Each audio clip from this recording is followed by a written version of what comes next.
আমার ঠিক পেছনেই শ্রীলঙ্কা অনুশীলন করছে। তাদের যে পরের ম্যাচটা সেটা বাংলাদেশের বিপক্ষে। বাংলাদেশ দল ম্যাচের আগের দিন পুরো সময়টাই কাটিয়েছে বিশ্রামে। তারা এর আগের গত পরশু ম্যাচ খেলেছে। সেই ম্যাচের ধকল কাটানোর জন্য গতকালকে সারাদিন তারা বিশ্রামেই ছিল। ম্যাচের আগের দিন কয়েকজন ক্রিকেটার মিলে নামাজ পড়তে গিয়েছেন। সেই ছবি আপনারা নিশ্চয়ই সামাজিক যোগাযোগ মাধ্যমে এতক্ষণ দেখেছেন। ব্যস্ততা বলতে এর বাইরে ক্রিকেটাররা জিমে গিয়েছেন, জিমে কিছুটা সময় কাটিয়েছেন, সেটাই বাংলাদেশের ক্রিকেটারদের ব্যস্ততা। অন্যদিকে শ্রীলঙ্কা যেহেতু এশিয়া কাপে তাদের প্রথম ম্যাচটা খেলবে, সে কারণে তারা কাল পুরোদমেই এই যে শেখ আবু জায়েদ ক্রিকেট স্টেডিয়াম সেখানে অনুশীলন করেছে। আবুধাবিতে ম্যাচটা দুই দলের জন্য একটু ভিন্ন প্রেক্ষাপট। বাংলাদেশ ইতিমধ্যে এশিয়া কাপের মিশনটা শুরু করেছে।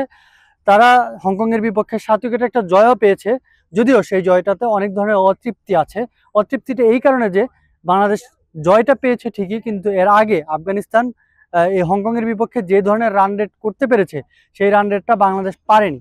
সেই অতৃপ্তিটা যেহেতু ছিলই, সেজন্য বাংলাদেশের চ্যালেঞ্জটাও এই টুর্নামেন্টে একটু বেড়েছে। বাংলাদেশকে সুপার ফোরে যেতে হলে অবশ্যই পরের দুটো ম্যাচে জিতলে সহজেই বাংলাদেশ সুপার ফোরে পৌঁছে যাবে। কিন্তু দুটা ম্যাচের একটাও যদি হেরে যায় তাহলে নানান সমীকরণের মধ্যে পড়তে হবে। সেই সমীকরণটা একটু বেশি হবে যদি বাংলাদেশ শ্রীলঙ্কার বিপক্ষে তাদের পরের ম্যাচটা না জিততে পারে। শ্রীলঙ্কার বিপক্ষে ম্যাচটা তাই নানান কারণে গুরুত্বপূর্ণ বাংলাদেশের জন্য। গুরুত্বপূর্ণ এই টুর্নামেন্টের প্রেক্ষাপট এবং সাম্প্রতিক যেই অতীতটা বাংলাদেশের এবং বাংলাদেশ এবং শ্রীলঙ্কার ম্যাচের মধ্যে আছে, সেই অতীতটার কারণেও 2018 সালে নিধাস ট্রফি থেকে শুরু করে গত 2023 বিশ্বকাপের সময়ে যে টাইম আউট, সব মিলিয়ে বাংলাদেশ এবং শ্রীলঙ্কার যেই এখন যখনই তারা মুখোমুখি হয় দুটো দল, সেই দুটো দলের মধ্যে কিন্তু রাইভালরির একটা ব্যাপার চলে আসে। এই ম্যাচটা হবে এশিয়া কাপের ম্যাচটা, সেই ম্যাচটার আগেও দুই দলের সংবাদ সম্মেলনী প্রসঙ্গটা এসেছিল। তবে দুই দলের প্রশ্নেরটা আলাদা আলাদা হলেও বা প্রশ্নটা একই ধরনের হলেও উত্তরটা কিন্তু একই ছিল। বাংলাদেশ দলের প্রতিনিধি হয়ে আসা তানজিম হাসান তিনি যেমন বলেছেন যে এই পুরো ব্যাপারটা তারা আসলে দর্শকদের মধ্যেই দেখেন, দর্শকদের মধ্যেই সীমাবদ্ধ। তারা যেহেতু প্রফেশনাল ক্রিকেটার, সে জায়গা থেকে তারা ওই যে ইমোশনটা, সেই ইমোশনটা মাঠে ক্যারি করতে পারেন না।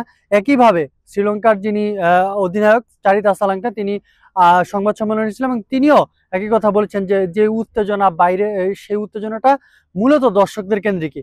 কিন্তু দর্শকদের যদি কেন্দ্রিক হয়েও থাকে, বাংলাদেশ এবং শ্রীলঙ্কার মাঠের লড়াইটা কিন্তু বেশ জমজমাটি হয়। আপনি যদি লাস্ট টি-20 সংস্করণে এই দুই দলের লাস্ট পরিসংখ্যানটা দেখেন, সেই পরিসংখ্যানে 5টা ম্যাচের পরিসংখ্যানে কিন্তু স্কোর লাইনটা 3-2।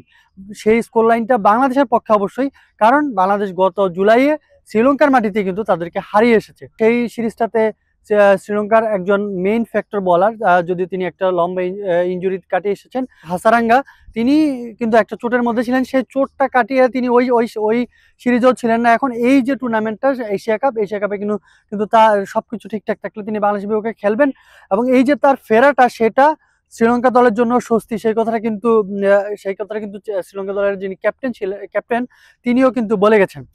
তো বাংলাদেশ দলের জন্য এই ম্যাচটা নানান কারণে চ্যালেঞ্জিং। শ্রীলঙ্কা দলের জন্য এই টুর্নামেন্টে ভালো একটা শুরু তারা করতে চাইবে নিশ্চিতভাবেই। তারা টি-20 সংস্করণে এই এশিয়া কাপের ডিফেন্ডিং চ্যাম্পিয়ন, সেই ডিফেন্ডিং চ্যাম্পিয়ন হওয়ার যে আত্মবিশ্বাস, সেই আত্মবিশ্বাসটা নিয়েই মাঠে নামবে। বাংলাদেশ মাঠে নামবে তারা যে স্বপ্নটা নিয়ে এসেছে, যদিও সেই স্বপ্নটাতে খুব কম মানুষ আস্থা রাখছেন, তবুও ক্রিকেটাররা বারবার আত্মবিশ্বাসের সঙ্গেই বলছেন তারা চ্যাম্পিয়ন হতে চান। সেই চ্যাম্পিয়ন হতে গেলে আগে সুপার ফোরে উঠতে হবে। সেই সুপার ফোরে যাওয়ার রাস্তাটা, পথটা আরেকটু প্রশস্ত করতে হলে বাংলাদেশকে জিততে হবে শ্রীলঙ্কার বিপক্ষেও। সেই লড়াইটা কিন্তু এই যে আমি এখন যেখানে দাঁড়িয়েছি, শেখ আবু জায়েদ ক্রিকেট স্টেডিয়াম, সেখানেই হবে।